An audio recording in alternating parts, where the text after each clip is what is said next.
البنة كامل متواجدة في هاد السناك. تحبوه بارد ولا مجمد؟ وصفة سهلة، مقادير مضبوطة، والنتيجة مضمونة كيما عاودت. مع اقتراب العطلة وموسم الصيف اللي راهو جاي اغرون با، غير سجلوها رايحين تلقاوها. ندرب مليح البيض مع السكر، قرصة الملح ولا فاني حتى يتضاعف في الحجم ويتغير اللون. درك نغربل الفرينة ماما ولاتي 55 هي اللي توالمنا.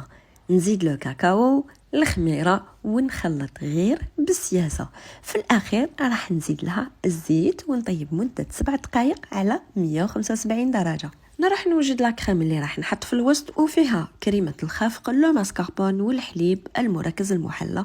كل شيء لازم يكون بارد. راح نضربهم وهذا هو القوام المطلوب. قطعت لو بسكوي بعد ما برد واخترت ان كادر اللي يكون مربع. حطيت الورقه الاولى وعمرت بهذيك لا كريم البنينه، غطيت بالورقه الثانيه ودخلته 6 سوايع للكونجيلاتور.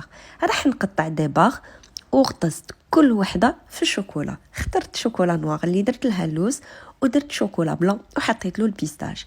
تقدروا تاكلوهم كلاصي ولا غير باردين، وفي الحالتين يجوا بزاف بنان. لازم عليكم تجربوهم وتمدوا لنا رايكم فيهم. الى وصفه اخرى ان شاء الله. سلام.